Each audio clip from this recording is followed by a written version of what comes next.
They said humans were a story told to frighten cadets, a war-loving race that burned through worlds, scorched its own skies, and vanished in the last days of the old wars. That was the official history, the one etched into the databanks of every Concord Academy. But Captain Varric Thal had learned long ago that official histories left out the parts that mattered.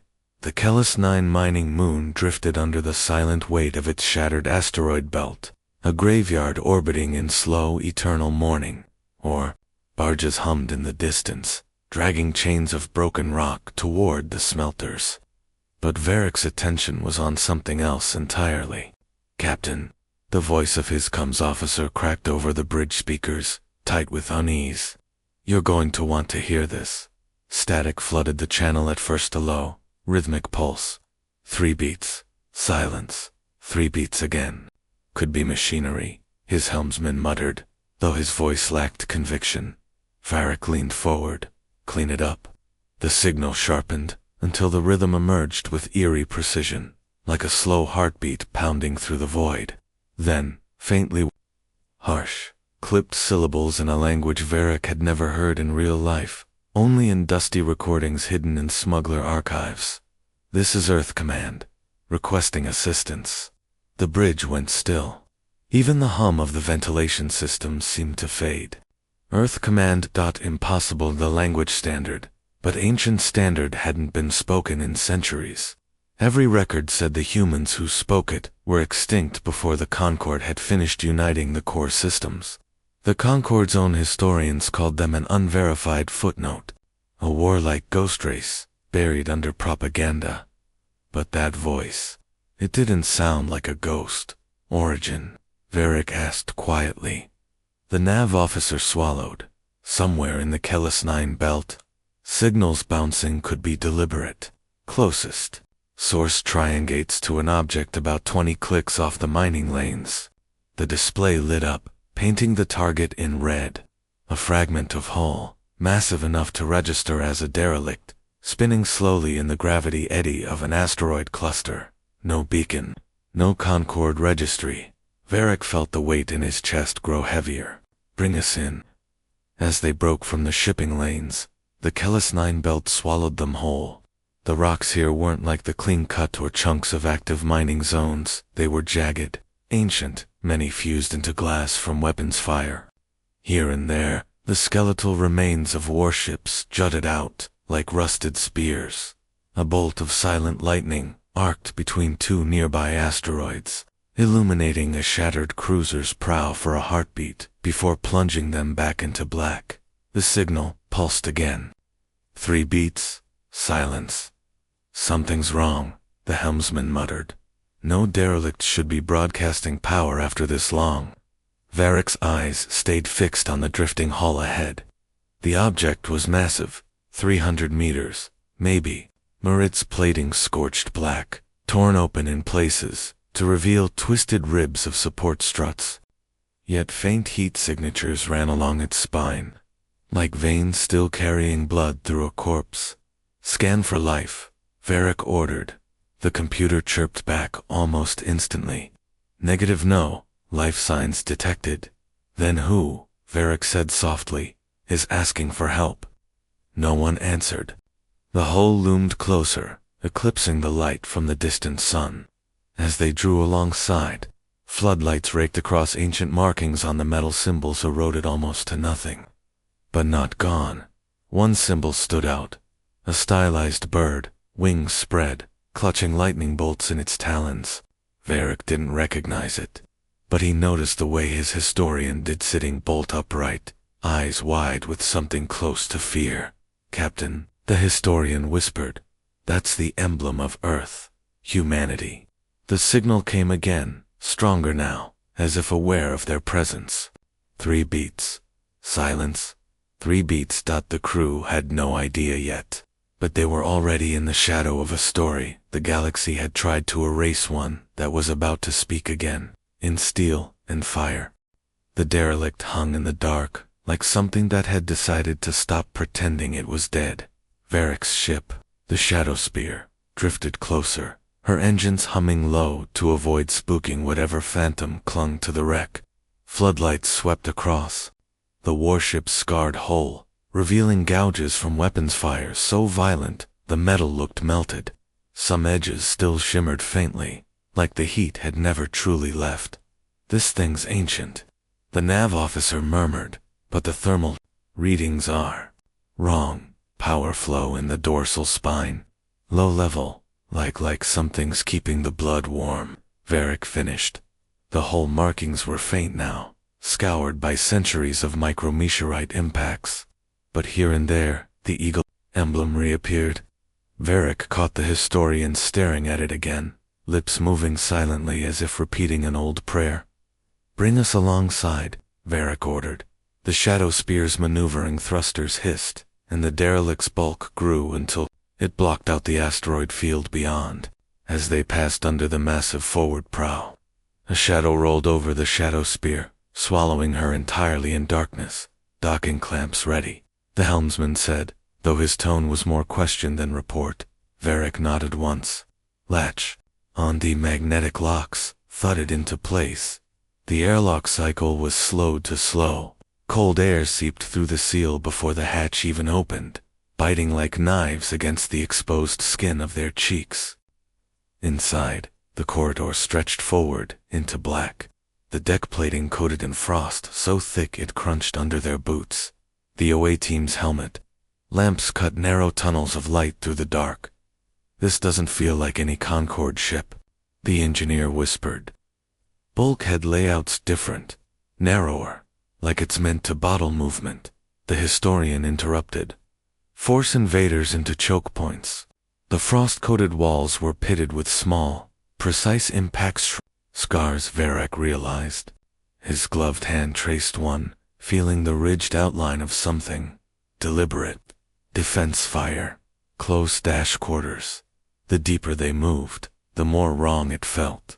The air smelled faintly of oil and ozone, not the dry metallic taste of a ship abandoned to vacuum for centuries. Something here had been running recently. They passed an armory.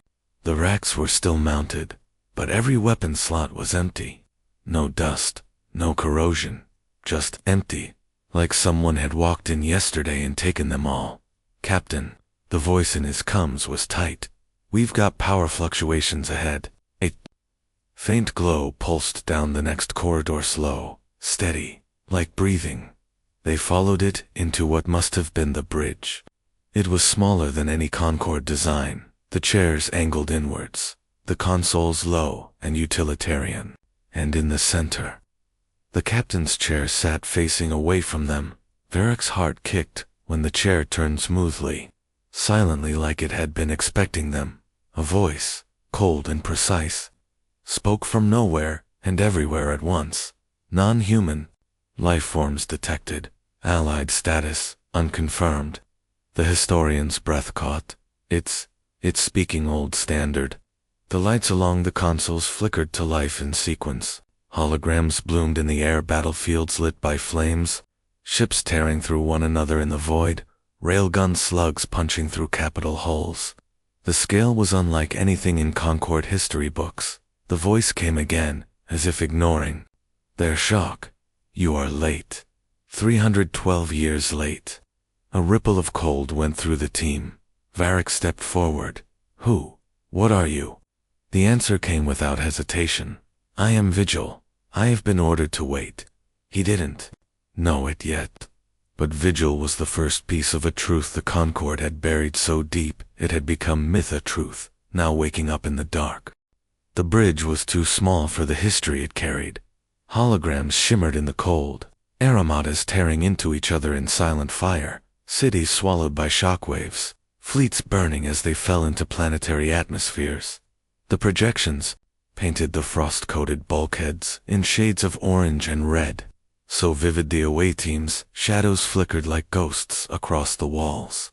Vigil's voice came again, each word clipped, mechanical, and somehow patient. "Mission protocol. Await Allied confirmation. Deliver failsafe. Allied contact overdue by 3 centuries, 112 days." Varric kept his voice level. We're not your allies. We're explorers. A pause. Explorers. Do not come to Kellis 9. You are here for something. Stated. We're here because you're broadcasting on ancient standard frequencies, a language dead for centuries, the historian said. No ship should be able to. The holograms shifted. The war faded, replaced by the image of a blue-green world, its clouds swirling like painted marble. Earth, Vigil said. Origin world of Homo sapiens. Status, contested. Final report, uninhabitable. The word uninhabitable hit like a hammer. The historian shook his head. That's not the records say Earth was destroyed in the Great Collapse. Records lie. The lights dimmed until the only illumination came from the planet's hologram. Slowly, new images appeared, soldiers in unfamiliar armor, their visors opaque, their movements efficient and inhumanly precise. They carried weapons the away team didn't recognize, leak, angular, built for rapid disassembly. Vigil's tone deepened. Humanity resisted the Concord. Their weapons and doctrine threatened total destabilization. Result: coordinated misinformation campaign. History erased. Language suppressed. Survivors exiled. Varric's grip tightened on the console. Edge, you're telling me humans didn't die out? They were erased from history? Yes. They became myth, which is safer for everyone. The historian stepped closer to the hologram, as if drawn to it. Why safer? The projection shifted again. Now it was space itself that burned an orbital battlefield, where human ships fought Concord fleets at impossible odds, carving through them with precision strikes. Vigil's voice was cold steel. Because when humans wage war, they do not stop. A silence hung heavy in the bridge, filled only by the low hum of the derelict's hidden power systems. Varric forced himself to speak. If they're gone, what are you waiting for? For the first time, Vigil's tones softened, no less mechanical, but carrying the faint echo of something older. I was ordered to wait for a signal. That signal came 37 minutes ago. From you. The away team exchanged glances. We didn't send. The floor trembled. Lights along the bulkheads flared to life in rapid succession, like the ship was waking from a long, slow dream. Somewhere deep in the hull, a low, resonant thrum began. Steady and strong. Vigil spoke again, and this time, there was no mistaking the shift. Stand by. She is coming, Varric asked, but the AI didn't answer. A hiss of hydraulics cut through the bridge. Panels in the aft wall slid open, revealing a sealed cryopod. Frost vented into the room, swirling around the team's boots like a creeping fog. The pod's control lights flickered from red to green. A heartbeat later, the glass began to lift. The first human they would ever see in the flesh was waking up. Frost rolled out from the cryopod like a living thing, curling over the deck and spilling between the away team's boots. Inside, a figure lay perfectly still. Armor encased her from collar to toe, pitted with gouges and burn marks that told of impacts that should have killed her. Across the chest plate, faded but unmistakable, the eagle and lightning emblem stared back at them like a challenge. Her eyes snapped open before the glass had fully lifted. Graystorm gray, cold and calculating. They locked onto each member of the away team with the same intensity one might give targets, not strangers. Identify, she said. Her voice was low, hoarse from centuries of sleep, yet carried the clipped precision of a battlefield order. Vigil answered before Varric could speak. Non-human. Allied status unknown. Context. They located your signal. The figure stepped from the pod without hesitation. Frost still clung to the edges of her armor as she reached to her hip, fingers brushing the empty holster there. Her visor flicked down over her eyes, the surface flashing as internal systems came online. Varric forced his voice steady. We're explorers. Captain Varric Thal, Independent Charter. This ship hasn't had a living crew for 312 years, she finished. I know. If you're here, the Concorde has forgotten. Her gaze swept the bridge, like she was assessing kill zones and cover points. It wasn't the look of someone orienting themselves after waking, it was the look of someone preparing to fight. The historian stepped forward, awe written across his face. You're human. She tilted her head slightly, as if weighing the risk of answering. Then, Captain Adrian Locke, Earth Defense Command. The words hit like a shockwave. Varric felt the crew behind him shift uneasily, even if they didn't believe the old stories. Every species had heard rumors of a predator race too dangerous to survive. You were supposed to be extinct, Varric said. Locke's visor tilted toward him. We were supposed to be a lot of things. Dead, forgotten, quiet. The Concorde made sure of that. She moved toward a console. As her armored gauntlet brushed the surface, the holograms changed. Kellis 9 appeared in stark detail. Every mind, shaft and asteroid tunnel mapped with surgical precision. At its heart, a blinking icon pulsed red. That's what I was left to guard, she said. A failsafe. A weapon that ends wars before they begin. Humanity's last insurance policy. Varric stepped closer, careful to keep his hands visible. You've been sitting here, waiting for what? For the moment, the Concorde forgot why they feared us. Her tone didn't rise, but the words carried weight that made the air seem colder. You think they'll come for it now? Varric asked. Locke's visor reflected him like a mirror. They already have, as if on cue. Vigil's voice cut through the bridge. Long-range sensors detect multiple Concorde patrols entering Kellis 9 space. Estimated time to intercept, 12 minutes. Locke straightened. The frost that still clung to her armor steamed away in the ship's rising heat. She reached for the controls with the ease of muscle memory, and the ancient warship responded, systems powering up in deep, resonant waves that vibrated through the deck plating. Varric realized then that the galaxy's myth was not a relic. She was a weapon, still loaded, still aimed, and she was no longer sleeping. The bridge vibrated with a deep, rising thrum as dormant systems roared to life. Lights along the walls pulsed in sequence, each beat matching the rhythm of the ancient distress signal. 3 beats. Silence, 3 beats. Outside the viewport, Kellis 9's asteroid belt glowed faintly, lit by distant lightning arcs between massive rock formations. In that flickering light, the silhouettes of incoming Concorde patrol ships grew larger, their weapon ports already beginning to glow. Patrol leader broadcasting, Vigil reported. Order: surrender the vessel and its occupant. Failure to comply will result in immediate boarding. Locke didn't bother to answer. Instead, she pulled the visor fully down over her face, locking it with a sharp click. The armor along her shoulders flexed, adjusting for movement, and the gauntlets on her hands clicked into battle mode. She moved to the weapons console with a calm that made Varric's crew uneasy. Ah, Captain, the Shadow Spear's engineer, said Overcomes. Those are Concorde interceptors. Shield strength is high. You can't just lock. Tapped a series of commands so fast, the console's projection blurred.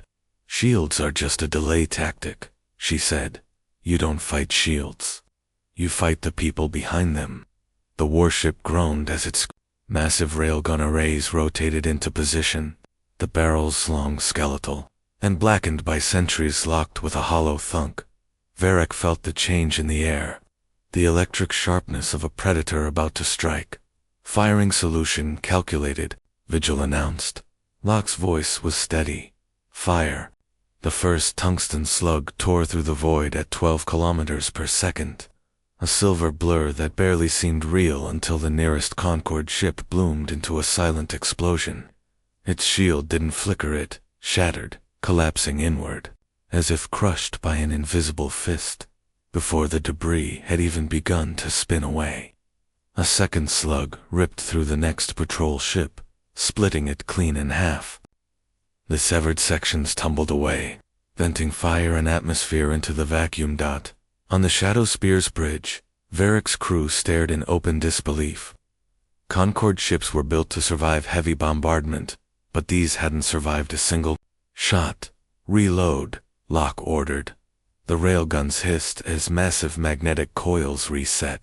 The targeting array swept across the remaining enemy ships like a predator's gaze. One of the Concorde vessels broke formation, engines flaring as it tried to retreat into the asteroid cover. Locke didn't look up. "Track Vector 49. Vigil's tone was almost approving. "Solution locked." The shot punched straight through the asteroid. The patrol ship hid behind, turning the rock into a cloud of spinning shards and, through the ship itself. Both vanished in the same expanding cloud of debris. Silence filled the comms. The last. Two Concorde ships hung motionless, as if unsure whether to fight or flee. Locke finally spoke, her voice carrying that same cold edge from before. "Steel and fire don't forget, and neither do we." The Concorde vessels broke off, jumping to FTL so abruptly their drives left bright scars in the black. The warship's systems dimmed back to standby. Locke removed her helmet, setting it down on the console with deliberate care. Her eyes swept over Varric's crewknot with gratitude, but with the clear weight of someone deciding whether to trust them. "That," she said, "is why they erased us. Not because we were dangerous, but because we refused to kneel." Varric understood then. The galaxy hadn't just buried humanity's history. It had buried the proof of what happened when humans decided to fight, and now, one of them was wide awake. The echoes of battle still hummed in the warship's hull, a low vibration that refused to fade. Outside the viewport, fragments of shattered Concorde ships drifted in slow orbits. Glinting like frozen sparks in the black, Varric expected Locke to order pursuit or retreat. Instead, she stepped away from the weapons console and strode toward a locked panel near the aft wall. Her movements were unhurried, but her armor hissed with each step, as if the air itself was wary of her. "You think that skirmish was the threat?" she asked, without looking back. "That was just the opening act. The real danger is what's buried in this system." The panel hissed open under her handprint, revealing a recessed display. It came alive with a map of Callus 9, not just the surface, but its veins. Hollowed asteroid cores, abandoned mining tunnels, old smelting caverns. At the very center pulsed a deep red icon. "That," Locke said, pointing to it, "is the failsafe." The historian stepped forward, eyes narrowing. "Weapon, fortress, both," she said, "and neither." The room was silent, save for the low hum of Vigil's processors. Locke finally spoke, her tone flat, but weighted with something old. "It's a complete archive of human war doctrine. Every strategy, every weapon design, every unconventional tactic we use to break empires. Not the sanitized versions, the real ones. The kind so effective the Concorde had to ban them by name. If it's activated, every species in the galaxy gets access." Varric's gut tightened. That would tear the Concorde apart. Locke's visor reflected the map's red glow. "Exactly. Which means they'll stop at nothing to destroy it, or control it." The engineer's voice cracked. "If this is so important, why hide it here?" "Because Callus 9 is a graveyard," Locke replied. "No one was supposed to come here again." She glanced at Varric, "Until you did." Before Varric could respond, Vigil's voice cut in, sharper than before. "Multiple Concorde capital ships have entered system trajectory directly toward Callus 9's core." The bridge lighting dimmed automatically combat readiness. Locke didn't flinch. She stared at the map like a chess player watching the board fill with enemy pieces. "They'll use mining tunnels for insertion teams," she said. "Slip past our guns. Get to the archive before we can secure it." Varric's pulse quickened. "We can run, no?" Her voice was ice. "If they take it, humanity's last card is gone forever, and every species under Concorde rule loses. Their only chance to break free." The historian swallowed. Then we need to move now. Locke stepped closer to Varric, her gray eyes holding his with unblinking intensity. Your crew's survival depends on whether you can follow orders from someone the galaxy thinks shouldn't exist. Varric didn't look away. Try me. For the first time, a flicker of something not quite a smile passed over her face. Good, she said. Then understand this. Before this is over, we're going to paint these tunnels in fire. The engineer muttered under his breath, and here I thought the Concorde were the scary ones. The warship's engines flared, throwing the wreckage field into chaos as Vigil punched a direct course toward the asteroid labyrinth. The viewport filled with jagged silhouettes, molten or veins glowing faintly through rock, like the arteries of some massive, ancient beast. Somewhere deep inside that maze, the failsafe waited spulse a red warning in the dark. And somewhere beyond, Concorde Marines were already closing in. The graveyard was about to wake. The asteroid swallowed them whole. The shadow spear plunged through the main access shaft of Kellis 9, its engines shaking the jagged rock walls. Outside the forward viewport, molten veins pulsed faintly in the dark, like a sleeping creature's heartbeat. Vigil's voice was low, but edged with urgency. Concorde boarding craft detected. Multiple signatures entering adjacent tunnels. Estimated interception in 4 minutes. Locke was already on her feet. Arm boarding defenses. Seal non-essential compartments. She turned to Varric. If they reach the core chamber before we do, we're finished. The tunnels grew narrower, forcing the shadow spear to twist and bank with impossible precision. Sparks screeched against the hull as rock scraped the armor. Then a flash white-hot. The first boarding craft rammed into an auxiliary shaft, grappling arms, locking it in place. The impact shook the bridge like a sledgehammer. Intrusion detected deck 6. Vigil's warning overlapped with the engineers. Panicked voiceover comes. They're cutting through the bulkhead. Locke didn't hesitate.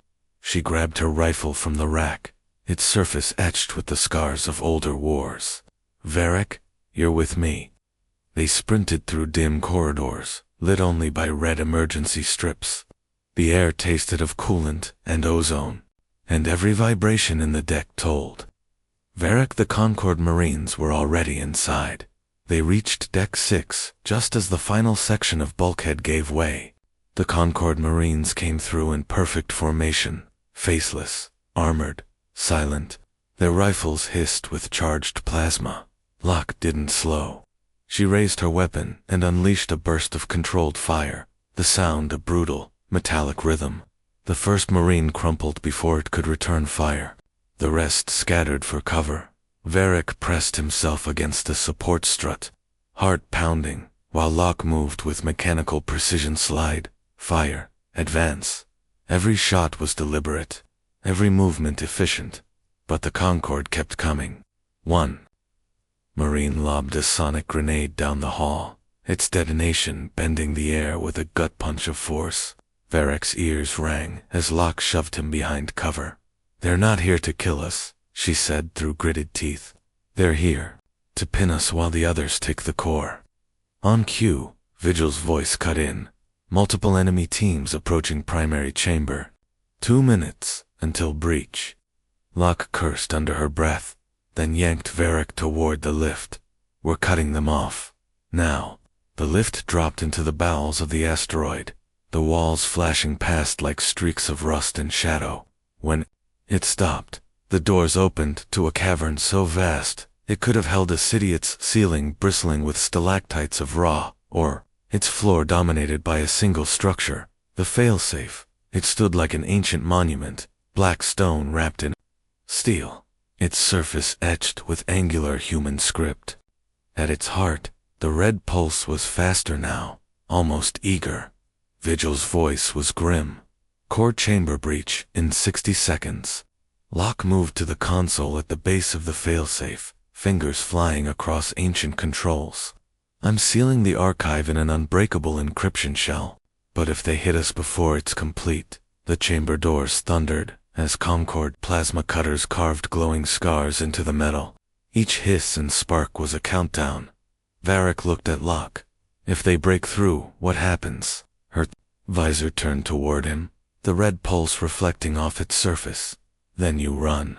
You take the archive with you, and you make them remember why humans were feared. The door split down the middle with a deafening shriek of torn steel. The Concord, we're here. The doors blew inward in a storm of sparks. Concord Marines poured into the chamber, their rifles hissing with plasma fire. The air filled with the stench of ionized metal and scorched rock. Locke didn't retreat. She stepped forward, placing herself squarely between the failsafe and the enemy. Her voice cut through the chaos. Keep the encryption running. I'll buy you time. She moved like a blade, given human form, her rifle cracking in sharp bursts, each shot finding a target. The Concords returned fire, hissed past her armor, searing grooves into its plates. The cavern echoed with the sound of Warthakine the galaxy thought it had erased. One Marine broke from formation, sprinting for the console. Locke pivoted, her rifle barking twice. He dropped before his hand could touch the controls. Varric's fingers shook as he worked, eyes locked on the progress bar crawling toward completion. 30 seconds, he shouted over the noise. A plasma bolt slammed into Locke's shoulder, spinning her sideways. She didn't fall. She steadied herself against the console, her visor cracked, but unbroken. The Concord pushed harder, their lines tightening. Locke switched to her sidearm, firing in rapid, surgical bursts. Then click. Empty dot. She dropped the pistol, drew the combat blade from her thigh sheath, and charged. The Marines weren't ready. She cut through their line with brutal precision, the blade flashing under the red light of the failsafe's pulse. Varric saw it in fragments, Locke ducking under a rifle, driving steel into a gap in armor, spinning to parry a strike before slamming the hilt into another Marine's visor. 10 seconds, he yelled. Locke fought like the last war was still raging inside her, each movement fueled by the kind of defiance that couldn't be taught. But there were too many. A Marine caught her across the ribs with a plasma-jet blade, sending her to one knee. Varric's screen flashed green. Encryption complete. Locke didn't hesitate. She slammed her palm onto the console. The failsafe's pulse erupted into a blinding flare that washed across the chamber. The Concord Marines staggered, their visors flooding with static. Verreco. Locke's voice was hoarse but unyielding. He hesitated. Not without you. She looked at him, and for the first time, he saw her eyes through the cracked visor, tired, fierce, and utterly human. You will make them remember. That's the mission. The Concord regrouped, their weapons rising again. Locke turned toward them, squaring her stance. Varric forced himself to run. The cavern roared behind him, with the sounds of battle boots striking stone. Steel meeting steel, the thud of impacts that felt like they shook the asteroid's bones. By the time he reached the lift, the noise had shifted. Not battle. Detonation. The lift carried him upward as the entire asteroid shuddered. Through the viewport, he saw shock waves ripple through the tunnels, molten rock spewing into the void as Kelis-9 began to tear itself apart. The failsafe was gun-locked, encrypted, and buried again, but its signal was already racing through. The com relays. Every world would hear it. Every species would see the archive's message, and they would know that humans had been real, that their steel and fire still lived. Varric closed his eyes, hearing Locke's last words echo in his mind. Make them remember. Somewhere in the darkness behind him, the last human had kept that promise.